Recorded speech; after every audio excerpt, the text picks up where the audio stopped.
Okay, this is not part of the PLO's, the primary learning objectives, but I feel that I need to spend some time talking about the actual war itself and what did America do on the war. There's about a span of about 6 or 7 pages between objective number 6 and number 7, and those pages are sort of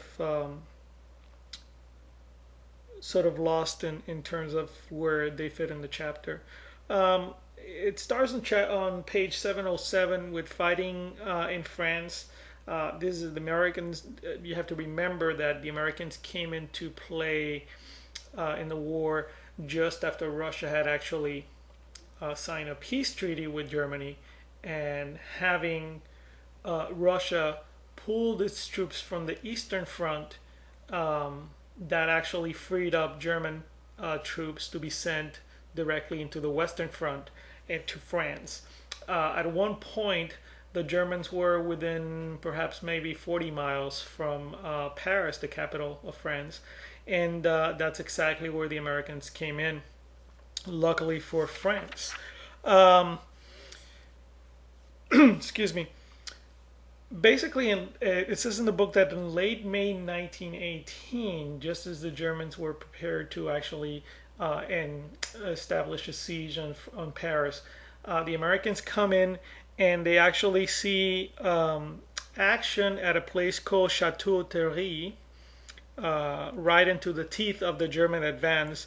There were some other particularly important battles that the Americans actually took place um, in the Second Battle of the Marne.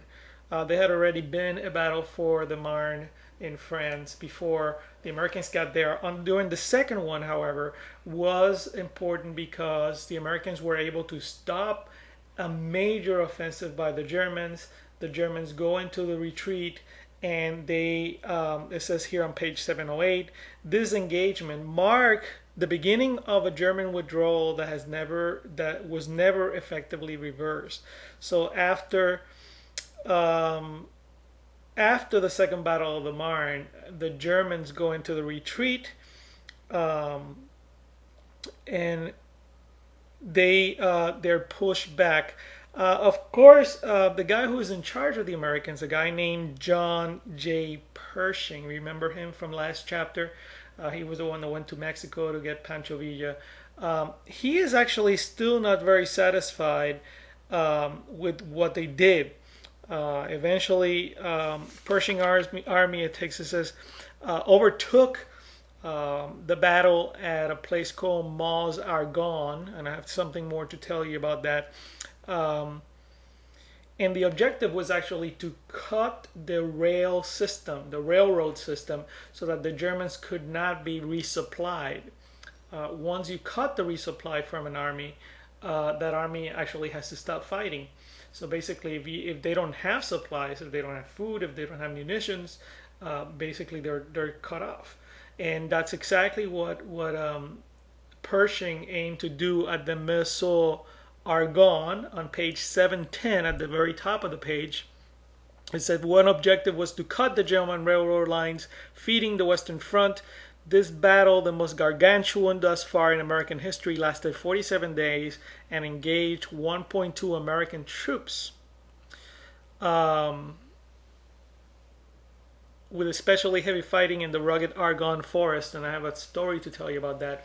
There was a group of American soldiers that were advanced so far into the German lines that they were cut off, and they became known as the Lost Battalion because nobody knew what had happened to them, and they fought, and they stayed in there for a particularly long time. Um, they some of the Germans captured some of those Americans that were lost there in the Argonne forest, and the Americans, very cocky, told the Germans, oh, you don't know what you're up to. You're up to against a whole bunch of gangsters from Chicago and Irish, German, Irish, New Yorkers, and we'll fight to the death, and you guys better give up.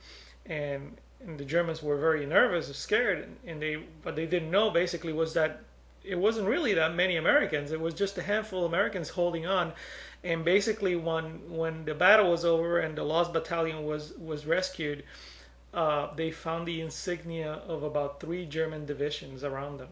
So they were totally surrounded. They held on, about 250 men possibly, and it was a glorious moment in American military history that the lost battalion against all odds was able to hold on. A couple of other interesting tidbits about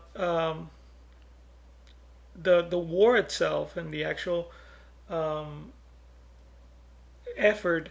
Uh, Also on page 710, the idea of this guy named Alvin York, who was he was actually a Quaker, and he was drafted and he became a hero when he single-handedly killed 20 Germans and all by himself captured 132 more.